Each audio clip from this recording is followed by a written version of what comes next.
அனைவருக்கும் வணக்கம். ஸோ இன்னைக்கு என்ன பார்க்க போறோம்னு பார்த்தா, நேற்று வந்து ஒரு ப்ரீவியஸ் கொஷின் பார்த்தோம். இன்னைக்கும் அதே மாதிரி ப்ரீவியஸ் கொஷின் தான் பார்க்க போகிறோம். 2023 நடந்த கொஷின் தான். சரி வாங்க பார்ப்போம். இன்னைக்கு வந்து பார்ட் 2 டே 2வது நாள். ஓகேங்களா? ஸோ வாங்க ஃபர்ஸ்ட் கொஸ்டின் பார்ப்போம். ஆதிசித்தராக கருதப்படுபவர் யாருன்னா திருமூலர். ஆதிசித்தராக கருதப்படுவர் திருமூலர். ஓகேங்களா? Option A. நிறைய பேர் அகத்தியர்னு நினைப்போம், ஆனால் ஆக்சுவலி ஆன்சர் வந்து ஆதிசித்தராக கருதப்படுவர் திருமூலர். ஓகேங்களா? அடுத்து நூல் மற்றும் நூல் ஆசிரியர்கள் தான். காற்றிலே மிதந்த கவிதை வந்து மு அருணாச்சலம். காற்றிலே மிதந்த கவிதை வந்து மு அருணாச்சலம். அடுத்து ஏட்டில் எழுதாத கவிதை அன்னக்காமு. பவளக்கொடி மாலை வந்து கருணானந்தா சுவாமிகள். நாடோடி இலக்கியம் வந்து கீவா ஜெகநாதன்.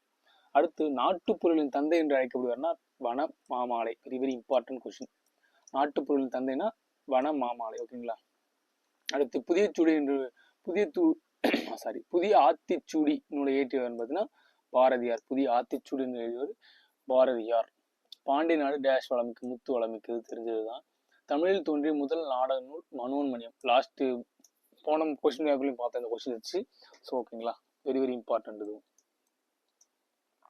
காவடிச்சிந்தின் ஆசிரியர்னா அண்ணாமலையார். காவடிச்சிந்தின் ஆசிரியர்னா அண்ணாமலையார்.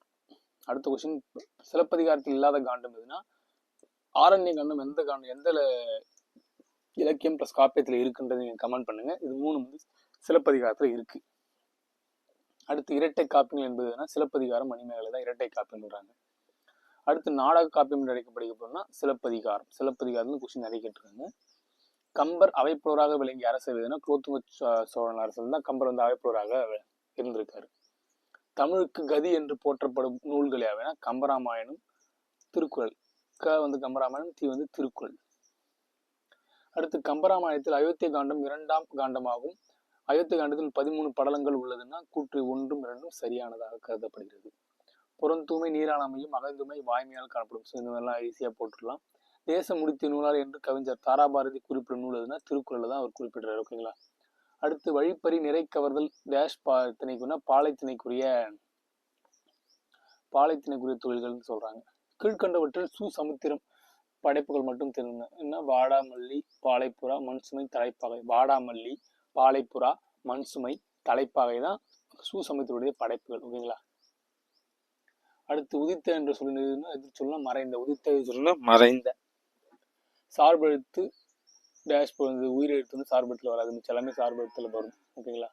பின்வருவற்றில் தாரா பாரதி எழுதாதுன்னா இரண்டு வீடு யார் எழுதினாங்க? ஓகேங்களா? மிச்செல்லாம் புதிய விடல்கள், இது எங்கள் கிழக்கு வெளிநூல் எழுத்துலாம் தாராபாரதியுடைய எழுதாத நூல்கள் தான் கேட்டு. இதெல்லாம் இவர் எழுதாம இரண்டு வீடு வந்து யார் எழுதுனாங்க அப்படின்றத நீங்க கமெண்ட் பண்ணுங்க. ஓகேங்களா? மரபு பிழை நீக்கிய சொல்லை கருங்குயில் கூவும். கருங்குயில் கூவும் அதான் சொல்றாங்க. ஓகேங்களா? ஏனை பாடுமா பாடாது. ஏனை வந்து பிளிரும். கிளிதான் பாடும் பேசு வரும். மயில் வந்து அகவும். அடுத்து ஒளி வேறுபாடு அறிந்து பொருத்தமான இணையை தேர்வு செய்க. அலைனா கடல் அலை. இந்த லா வருது பாத்தீங்களா? அலை. இந்த லைக்கு வந்து புற்று. அழைனா கூப்பிடு. ஸோ இதுதான். ஓ என்ற ஓரெழுத்து ஒரு மொழி பொருள் மதகு நீர் தாங்கும் பலகை. 42 ஓரெழுத்து ஓர் மொழியிலிருந்து கண்டிப்பாக நமக்கு 2 வருது. ஓகேங்களா? கோ என்னும் ஒரு எழுத்துனா மதில். கோ இதுல மதில் இருக்கு. கோ இது தப்பா இருக்கு. கோனா அரசன் வரும். சரி நான் உங்களுக்கு பார்த்து நான் டெக்ஸ்ட் பண்றேன். ஓகேங்களா? அகர வரிசைப்படிலாம் எழுதலாம், ஒன்றும் பிரச்சனை இல்லை. சால்பு, சிலந்தி, சீருடை. ஸோ இது அகர வரிசைலாம் ஈஸியாக இருக்கும். ஓகேங்களா? இதுவும் அகர வரிசைப்படிலாம் காக்கா, கீக்குல காக்கை, கீற்று, கூந்தல், கேணி அப்படின்றத மாதிரி வரும். ஓகேங்களா? அகர வரிசையெல்லாம் நம்ம ஈஸியாக போட்டுலாம், ஒன்றும் பிரச்சனை இல்லை. முறையான தொடர் அமைப்பினை குறிப்பிடுறது. கதிரவன் காலையில் உதித்து மாலையில் வரும். அதான் சிம்பிளா இது மாற்றி மாற்றி கொடுத்துருப்பாங்க இந்த சென்டென்ஸ். ஸோ கரெக்டானதான் நம்ம பார்த்து எடுத்து போகிறோம். விட்டு விட்டுனா அடுக்கு தொடர். விட்டு துட்டு இலக்கண குறிப்பு கேட்டிருக்காங்க. அடுக்கு தொடர். ஓகேங்களா? அடுத்து இலக்கண குறிப்பு தவறான பொருந்தாது எழுதுன்னு கேட்டிருக்காங்க. 2, 3 தான் அது. வேற்றுமை தொகை, இது அன்மொழி தொகை. ஸோ இது அப்படியே மாற்றி கொடுத்துருக்காங்க. அவ்வளோதான், வேற எதுவுமே பிரச்சனை இல்லை. விடைக்கேற்ற வினாவினா மாறன் 10ஆம் வகுப்பு படிக்கிறான். மாறன் எந்த வகுப்பு படிக்கிறான்? ஸோ இதெல்லாம் ஈஸியான கொஸ்டின் தான். ஓகேங்களா? விடைக்கேற்ற வினாவே தான். இதுனா மனிதர்கள் செய்ய இயலாத கடினமான செயல்களை ரோபோக்கள் செய்கின்றன. மனிதர்களால் செய்ய இயலாத செயல்களை செய்பவை எவை? ஸோ அவ்வளோதான், சிம்பிள். மழைமுகம் காண பயிறு போல. பூமிக்கு பொருத்தமானதுன்னா வறட்சி, வாட்டம். வறட்சினா வாட்டம். மழைமுகம் காண பயிர் எப்படி இருக்குன்னா வறட்சியா இருக்கும் அப்படின்றத நம்ம பூமிக்கு பொருத்தமான சொல்ல கேட்டுருக்காங்களா? பழம் நழுவி பாலில் வீழ்வது போல ஓமைக்கு பொருத்தமான பொருள். நினைத்தது ஒன்று பிடித்த செயல் ஒன்று எதிர்பாராமல் நடப்பது. நம்ம வந்து குரூப் 4 கெயின் பண்ணி படிச்சுட்டு இருக்கோம். குரூப் 1 எழுதுவோம். சப்போஸ் குரூப் 1 கிடைக்க வாய்ப்பு. அதான் நினைத்த ஒன்று பிடித்த செயல் எதிர்பாராமல் நடப்பது. ஓகேங்களா. எதுகை மோனை இவற்றில் ஏதேனும் ஒன்றை தேர்ந்தெடுத்து எழுதுக.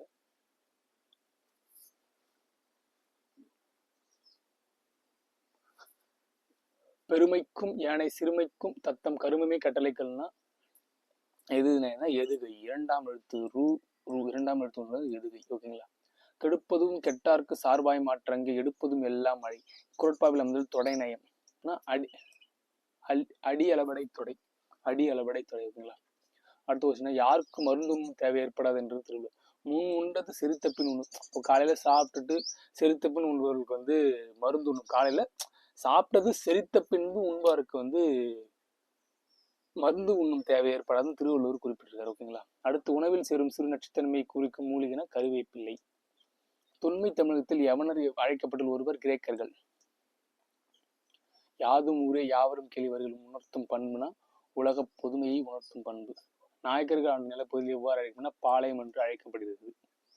பழங்காலத்தில் கடற்கரை உருவான பேரூர்கள் எவ்வாறு வழங்கப்பட்டன பட்டினம் என்று வழங்கப்பட்டன. அடுத்து, தலைவர்களை உருவாக்குபவர்கள் என அழைக்கப்பட்டவர்னா காமராஜர். பல தலைவர்கள் உருவாக்கியதுனால இவர் தலைவர்களை உருவாக்குபவர் என்று சொல்றோம். பெண்ணுரிமைக்கும் உருவ விளைவுக்கும் பழைய நம்பிக்கைகளை ஏற்க மறுத்தவர் என பெரியார். வீரமாமுனிவர் தொகுத்த அகராதினா சதுர அகராதி. சரியானதை தேர்ந்து அனைத்தும் சரின்னு கொடுத்துருக்காங்க. சரி, என்னன்னா தேவநாயப்பா வந்து அகர முதலி திட்ட குண்டாக பணியாற்றியிருக்காரு. தமிழ் சொல்லாயிரத்தில் உச்சம் தொட்டும் அவர் தான் உலக தமிழ் கழகத்தை நிறுவி இயக்குநராக இருந்தார். செந்தமிழ் சொற்பிறப்பியல் அகர முதல் தலைவராக இருந்திருக்காரு. ஸோ அனைத்துமே சரி. ஓகேங்களா. அடுத்து, தமிழ் விடுதலும் சிற்றலுக்கு 1930 முதல் பதித்தது யாருன்னா ஊவேசா தான் முதல்ல பதிப்பிச்சிருக்காரு தமிழ் விடுதலின் சிற்றிலக்கிய. ஓகேங்களா. பேசப்படுவதும் கேட்கப்படுவதும் உண்மையான மொழி என்று என்றவர்னா வரதராசனார். ஓகேங்களா. அடுத்து, கூற்று. சமயத்துறையில் வடமொழி ஆதிக்கம் அதிகம் இருந்தும் தமிழ் செல்வாக்கு பெற்றிருந்தது. ஆழ்வார்களும் நாயன்மார்களும் பக்தி பாடல்களை தமிழிலே வழங்கினர். காரணம் கூற்று இரண்டும் சரி. அடுத்து, கூத்துப்பற்றை நாடக குழுவை நடத்தி வந்தார்னா முத்துசாமி. தெரிஞ்ச விஷயம் தான் வந்து. கண்ணீர் பூக்கள் கவிதை தொகுப்பை இயற்றியவர்னா மு. மேத்தா. கண்ணீர் பூக்கள் மு. மேத்தா. அடுத்து, தவறான இணைகளை எழுதுக. 1, 4 தப்பு. அப்படியே மாத்தி கொடுத்துருக்காங்க. நவ இந்தியா அனுபவம் வந்து நாப்பச்சமூர்த்தி. அன்னமிருது வந்து மி. ராசேந்திரன். ஓகேங்களா. பாரதியார் இந்தியா விஜயா பிரிஞ்சு தென்மொழி தமிழ் கரெக்ட். இயேசு காவியம் பாடியவர் யாருன்னா கண்ணதாசன். கண்ணதாசன் இயற்பெயர் முத்தையா. சாகித்ய அகாதமி விருது பெற்ற நாடக நூல் எதுனா இந்த பிசாந்தியர் நாடகம் பாரதிதாசனுடைய நாடக நூல் தான். ஓகேங்களா. சாகித்ய நூல். கிறிஸ்துவின் தேவாரம் என்று பிரச்சனை மனோகரம் வெரி வெரி இம்பார்ட்டன்ட். நிறைய பேர் கிருஷ்ண யாத்திரையும் போடலாம். ஓகேங்களா. கிறிஸ்துவின் தேவாரம் என்று அழைக்கப்படுறது பிரச்சனை மனோகரம் தான். ஓகேங்களா. முதல் ஆழ்வார்கள் ஒருவாக போற்றப்படுவது 4 பேர் பொய் ஆழ்வார் தான். முதல் 3 ஆழ்வார்கள் முதல் ஆழ்வாராக போற்றப்படுறார். ஓகேங்களா. இதுல ஆப்ஷன்ல பார்த்து தமிழகத்தில் ரசவாதி என்று கருதப்படுகிறார்னா சித்தர்கள் தான் தமிழகத்தில் ரசவாதி என்று கருதப்படுகிறார். காலமேக புலவரின் இயற்பெயர்னா வரதன். சினமான தீயறிவை புகைத்தலாலோ திரிலோக நாயகன் சினந்து சொன்ன இப்பாடல் அடியில் வரும் திரிலோக நாயகன் தருமன். ஓகேங்களா. அடுத்து, சீராப்புராணம் எத்தனை காண்டங்கள் எழுதுனா ஈஸிதான் 3 காண்டம். திருவிளையாடற் புராணம் நூலை இயற்றியவர்னா பரஞ்சோதி முனிவர் தான் திருவிளையாடற் புராணத்தை இயற்றினார். திருத்தொண்டர் புராணம் என்று அழைக்கப்படுவது பெரிய புராணம். இதை இயற்றியவர் சேக்கிழார்.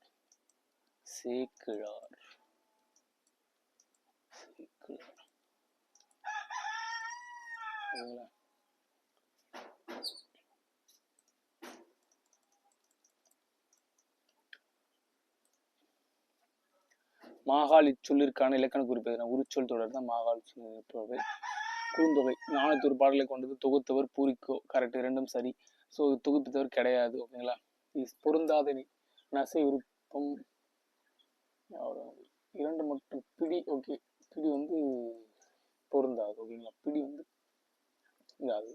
10 வயதிற்குள்ளாகவே சொற்பொழிவு நிகழ்த்தும் பாடலாட்டப்படினா வள்ளலார். தேனினும் இனிய தீந்தமிழ் பணுவல்கள் 4000 பாடியுள்ளவர்கள் யாருன்னா 12 ஆழ்வார்கள் தான் இந்த 4000 திவ்ய பிரபந்தத்தை சொல்லியிருக்காங்க. ஓகேங்களா. சிறுபஞ்சமூலம் என்பது பஞ்சமூலம் என்பதன் எதை குறினா 5 பேர்களை பற்றி குறிக்கிறது. ஒப்புரவு என்பதுனா இது 11th புக்கில் புக் பேக் கொஷின். இது 11th புக்கு நியூ புக்கில் புக் பேக் கொஷின் இது. ஓகேங்களா? ஊருக்கு உதவுவது. இது பொருந்தி விடை தருக. அவன், அவள், அவர்னா பதிலீடு பெயர்கள். அடுத்து வந்து நாங்கள் முயற்சி செய்வோம்னா உளப்படுத்தா தன்மை பன்மை. அடுத்து நாம் முயற்சி செய்வோம்னா உளப்பாட்டு தன்மை பன்மை. நாங்கள் நாம்னா தன்மை பன்மை பெயர்கள். ஓகேங்களா? அடுத்து பாசிலை எப்படி பிரிப்போம்னா பசுமை கூட்டல் இலைன்னு பிரிப்போம். அருந்துணை அருமை கூட்டல் துணைன்னு பிரிப்போம். பழையன கைதலும் புதியன புகுதலும் பண்றது வரும். இப்போ எது இதெல்லாம் ஈஸியாக தான் இருக்கு, எதுவும் சொல்லிட்டு இருக்கீங்கன்னு நினைக்கிறீங்கன்னா, ஏன் இந்த மாதிரி சொல்றேன்னா, இது வந்து ஈஸியான இருந்தால் நம்ம எக்ஸாம் டைம்ல தப்பு பண்ண வாய்ப்பு இருக்கு. ஸோ ஜஸ்ட் ஒன்ஸ் நம்ம இதை பார்த்து கேட்க சொல்ல நமக்கு அங்கே வந்து தப்பு பண்றதுக்கான வாய்ப்பு இருக்காது. அதான் சொல்றோங்களா. வலின மிகா இடம் குறித்த கூற்றில் சரியான கூற்று. எழுவாய் தொடரில் வலின மிகாது அப்படின்றத சொல்லியிருக்காங்க. Option B. ஸ்ட்ரோம்னா புயல், டொர்னோட்டோனா சூறாவளி, டெம்பஸ்ட்னா பெருங்காற்று, வயல் வீண்னா சுழல் காற்று. ஓகேங்களா? அடுத்து இதுல பொருந்தாத என்னன்னு கேட்டோம்னா ஜீன்னா பக்க விலை ஓடாது வேற ஒன்று வரும். ஓகேங்களா? இது எல்லாமே கரெக்ட். பக்க விலை தான் பொருந்தாத ஒன்று. நிறுத்தல் வேறு சொல்னா நிறுத்து தான் நிறுத்தலுடைய வேறு சொல். மயங்கிய சரியான வேறு சொல்லி தெரிஞ்ச மயங்கியனா மயங்கு. கட்டளை தொழில ஒரு வேறு சொல்லலாம். ஓகேங்களா? சூழ் இன்னும் வினையாளன் பெயரை தேர்ந்தெடுக்க சூழ்வார், வினையாளன் பெயர்னா சூழ்வார்னு வரும். நட என வேறு சொல்லி தொழில் நடத்தல். சரியான வரிசை இந்த தொடர். ஞாயிறு உதிக்கின்ற திசைக்கு பெயர் கிழக்கு. அளவா. கொடுக்கப்பட்ட சொற்களில் தொழில் பெயர் எதுன்னா படித்தல் தான். இதுதான் தொழில் பெயர். மார்கழி பெயர் சொல் வகை காலப்பெயர். அடுத்து தொடர்களில் பொருத்தமானவற்றை எழுதுக. 2, 3 தான் பொருத்தமா இருக்கு. கேட்டவன் கரெக்ட். கட்டளை தண்டனை கொடுங்கள். ஸோ அதெல்லாம் இது வந்து உணர்ச்சி தொடரும். பார்க்க வந்தான்னா ஸோ அந்த மாதிரி இது வந்து ஒரு சில நம்ம பின் பிறவினை தொடர்ந்து கொடுத்துருக்காங்க. ஓகேங்களா? அடுத்து பந்து உருண்டது இதுன்னா தன்வினை. இது 9th புக்கில் இந்த ஃபர்ஸ்ட் யூனிட்லேயே இருக்கு. இந்த பந்து உருண்டதான் தன்வினை வாக்கியம். பிறவினை வாக்கிய சொற்களை கண்டறிய. 1 உருட்டினான் பயிற்று தான். இது பிறவினை வாக்கியம். இதுதான். ஓகேங்களா? இளங்கோவடிகள் சிலப்பதிகாரத்தை ஈட்டினார். இது எப்படி செய்வினை வாக்கியம். குத்துக்கல்லுக்கு குளிரா வெயிலா பழமொழி பயில்னா கவலை இல்லாமல் இருத்தல் அப்படின்றத சொல்றாங்க. குடல் கூழ் கழுவுதான், கொண்ட பூ கழுவுதான். இது பழமொழி நிறைவு செஞ்சது. நூலக விதியை உருவாக்கியவர் யாருன்னா முனைவர் ரா அரங்கநாதன். ஓகேங்களா? தாய்நாடு என்னும் பெயர் தாய்மொழியை கொண்ட பிறகே சிந்தனை கருத்தை கூறியவர்னா திருவிக்கா. தாய்நாடு என்னும் பெயர் தாய்மொழியை கொண்டே சிறந்தது என்று சிந்தனை கருத்தை கூறியவர் திருவிக்கா. தில்லையாடி வள்ளியம்மை மாளிகை பெயர் சுட்டு வள்ளியம்மை பெருமைப்படுத்திய கூட்டுறவு சங்கம்னா தமிழ்நாடு நெசவாளர் கூட்டுறவு சங்கம். தேவதாசி ஒழிப்பு சட்டம் நிறைவேற துணை நின்றவர்னா மூலூர் ராமாமிர்தம். வருதி நிலைய காயமும் வானத்தில் காற்றில்லா பகுதி கூறும்னா புறநானூறு. உருமிடத்துதவா ஊர்நிலைமை நிலத்தின் தன்மை கூறும் புறநானூறு. ஸோ கேட்டுக்கலாம். பார்த்தீங்களா? பி சேம் புறநானூறு, இதுவும் புறநானூறு. இந்த மாதிரி கொஸ்டின் கண்டிப்பாக கேட்பாங்க. திரைக்கடல் ஓடியும் திரவியம் தேடுனா ஔவையார். திரைக்கடல் ஓடியும் திரவியம் தேடு ஔவையார். இறந்தவரை பற்றி பாடும் இசைகளை ஒப்பாரி வைப்பாங்களா, அதான் சொல்லியிருக்காங்க. பொறுத்துக்க. சிவப்பு ரிக்ஷா வந்து தி ஜானகிராமன். அடுத்து சக்கரவாகம் சிதம்பர சுப்பிரமணி. ஜனனிந்து லாசா ராமாமிர்தம். திரிபுரம் வந்து கு அழகிரிசாமி. அடுத்து பகைவர்களின் ஆணரை கவர செய்யும் சொல்லும் போது ஆட்கோட்பட்டை முழக்குவார். சமய சடங்குகளின் போது கோவில் திருவிழாக்களில் சங்கு முழங்கும் பழக்கம் உண்டு. 1, 2 சரி. அவ்வளவுதான். தமிழ் ஆட்சி மொழியாகவும் கல்வி மொழியாகவும் இருக்க வேண்டும் என்று விரும்பி மூவா யாருக்குதுன்னா தம்பிக்கு கடிதம் எழுதினார். ஸோ இதெல்லாம் ஈஸியாக தான் இருக்கு. ஸோ ஈஸியான கொஸ்டின் தான். தமிழ் வந்து 100 கொஸ்டின் இன்னைக்கான 100 கொஸ்டின் பார்த்துட்டோம். ஸோ நாளைக்கு இந்த மாதிரி ஒரு 100 கொஸ்டின் பார்ப்போம். ஜஸ்ட் நம்ம சும்மா அது வாயால் கேட்க சொல்ல நமக்கு வந்து கண்டிப்பாக மைண்டில் உட்காரும். அதனால தான் சும்மா அது எடிட் மாதிரி பண்ணிட்டு போனேன். இது மாதிரி நிறைய வீடியோ வேணும்னா தமிழ் டிடிசி சப்ஸ்கிரைப் பண்ணுங்கள். ஓகேங்களா? நன்றி, வணக்கம். மீண்டும் சந்திப்போம்.